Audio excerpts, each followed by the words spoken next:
General Bajwa اور پاکستان۔ ہر حکمران کی طرح ہر آرمی چیف کے کاموں کو بڑی گہری نگاہوں سے دیکھا جاتا ہے۔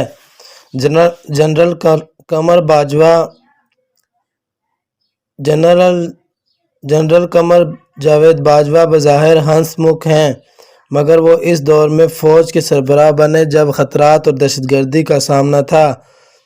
جنرل باجوہ نے دہشت گردی کے خاتمے کا عزم کیا۔ 22 فروری 2017 کے دن جنرل باجوہ کی سربراہی میں آپریشن رد الفساد کا آغاز ہوا۔ یہ آپریشن پورے ملک میں شروع کیا گیا۔ مقصد ایک ہی تھا کہ پاکستان پرامن، مستحکم اور نارمل نظر آئے، پاکستانی قوم کا اعتماد بحال ہو۔ یہ آپریشن اس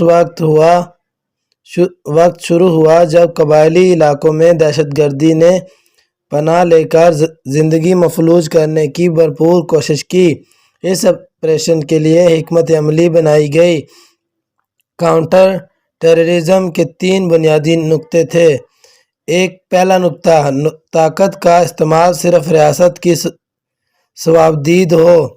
دوسرا نکتہ، مغربی سرحدوں کو محفوظ اور مستحکم بنایا جائے۔ تیسرا نکتہ، ملک بھر سے دہشت گردوں کی بنیادی حمایت ختم کی جائے۔ اسی طرح انتہا پسندی کے خاتمے کے لیے بھی 3 بنیادی نکات تھے۔ پہلا نکات، نیشنل ایکشن پلان پر عمل درآمد۔ دوسرا نکتہ، قبائلی علاقوں کی قومی دائرے میں شمولیت۔ تیسرا نکتہ، تعلیمی اداروں مدرسوں کے ساتھ پولیس میں بھی ریفارمز۔ دہشت گردی کے خلاف کامیاب جنگ کے 4 مراحل تھے: علاقوں کو کلیئر کرنا، استحکام لانا، تعمیراتی پروگرام اور سول اداروں کی عملداری بحال کرنا۔ آپریشن رد الفساد کے تحت انٹیلیجنس کی بنیاد پر 3,75,000 سے زائد آپریشن کیے گئے۔ ان آپریشنز میں MI6، IB، CTD، rangers, FC اور پولیس نے حصہ لیا۔ آپریشنز کے ذریعے دہشت گردوں کی نیٹ ورکس ختم کیے گئے۔ مثال کے طور پر مئی 2017 میں چمن سے خودکش بمبار گرفتار کیے گئے۔ مستونگ کی دشوار گزار پہاڑوں میں دہشت گردوں کے خلاف آپریشن کیا گیا۔ گوادر میں دہشت گرد حملہ آوروں کو مارا گیا۔ خیبر پختونخوا کے علاوہ کراچی میں اسٹاک ایکسچینج اور چینی قونصل خانے پر نہ صرف حملوں کو ناکام بنایا گیا بلکہ حملہ آوروں کو مار دیا گیا۔ پنجاب میں ایسٹر کے تہوار پر بڑی دہشت گردی کو ناکام بنا کر قیمتی انسانی جانیں بچائی گئیں۔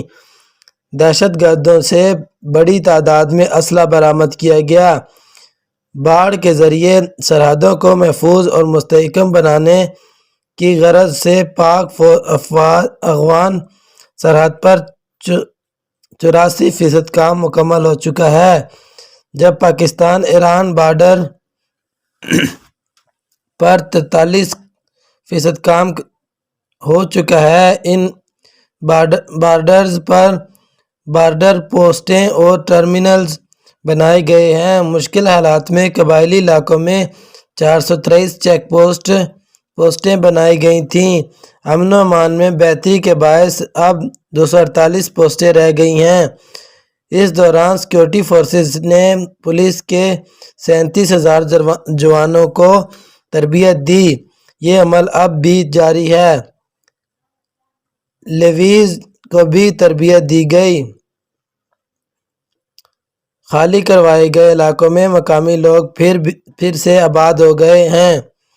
دہشت گردوں کو کیفر کردار تک پہنچانے کے لیے ملٹری کورٹس بنائی گئی۔ 78 سے زائد دہشت گرد تنظیموں کے خلاف ایکشن لیا گیا۔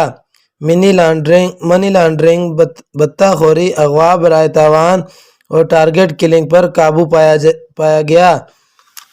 شدت پسند مواد کی تشہیر کو روکا گیا۔ وفاق المدارس اور علماء کی مشاورت کی تفعیل۔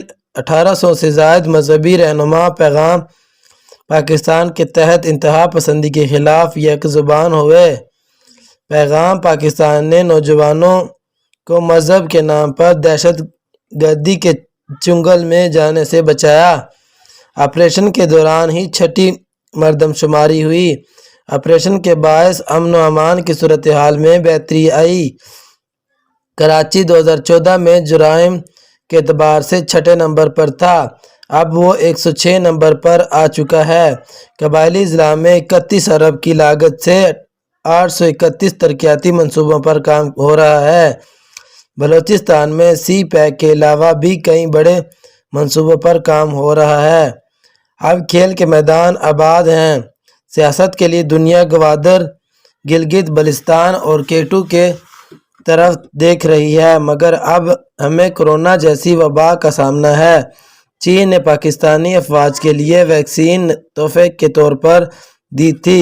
جنرل باجوہ نے خالصتاً قومی سوچ کے تحت ویکسین NCOC کے حوالے کی اور کہا کہ یہ ویکسین سب سے پہلے فرنٹ لائن ہیلتھ ورکرز کو لگنی چاہیے، جو ہمارے ہیرو ہیں، جنہوں نے قیمتی انسانی جانیں بچانے کے لیے دن رات ایک کر رکھا ہے۔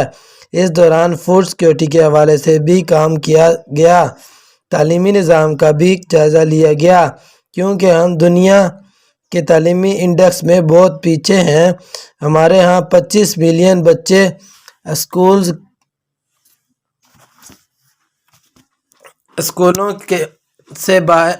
اسکولوں سے باہر ہیں۔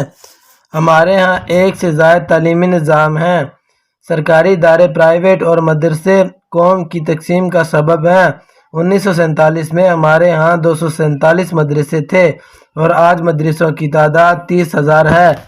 افغان جنگ اور انقلاب ایران کے بعد مدرسوں کی تعداد میں تیزی سے اضافہ ہوا۔ زیادہ تر مدرسے عسکریت پسند نہیں ہیں۔ بہت کم مدرسے انتہا پسندی کی طرف رغبت کرتے ہیں۔ یہ حقیقت ہے کہ مدرسوں میں غریب طالب علموں کو تعلیم اور رہائش مفت دی جاتی ہے۔ دینی تعلیم کے ساتھ پاکستانیت کا درس دیا جاتا ہے، مگر اس کے ساتھ بعض مدرسوں سے فرقہ واریت بھی ابھرتی ہے۔ ان کے طلباء عسکریت پسندی کی طرف راغب ہوتے ہیں۔ ایسے نقصانات کو مد نظر رکھتے ہوئے اب فرقہ واریت کو ہوا دینے والا مواد ختم کیا جا رہا ہے۔ دیگر مضامین کو شامل کر کے ٹیچرز بھی مقرر کیے جائیں گے۔ مدرسے حکومت کی ماتحت ہوں گے۔ تمام مدارس اکاؤنٹس کھلوائیں گے۔ حکومت کے عملداری ہوگی۔ ہائر ایجوکیشن کمیشن اور بورڈ کی عملداری ہوگی۔ یوں ایک بدلا ہوا پاکستان نظر آئے گا۔ ایک دور تھا ہر طرف دہشت گردی نظر آتی تھی، ہمارے شہر دھماکوں سے گونجتے تھے۔ آپریشن رد الفساد کے ذریعے شہروں کو محفوظ بنایا گیا۔ ہم نے دنیا کو دہشت گردوں سے بچانے کے لیے 70,000 سے زائد قیمتی جانوروں کا نذرانہ پیش کیا۔ دہشت گردوں کی کمر ٹوٹ چکی ہے۔ جنرل باجوہ نے یہ سارا کام بڑی محنت اور حکمت سے کیا۔ جنرل باجوہ صرف سپہ سالار ہی نہیں، بہترین حکمت کار بھی ہیں۔ خون دل دے کے نکھاریں گے رخ برگِ گلاب، ہم نے گلشن کے تحفظ کی قسم کھائی ہے۔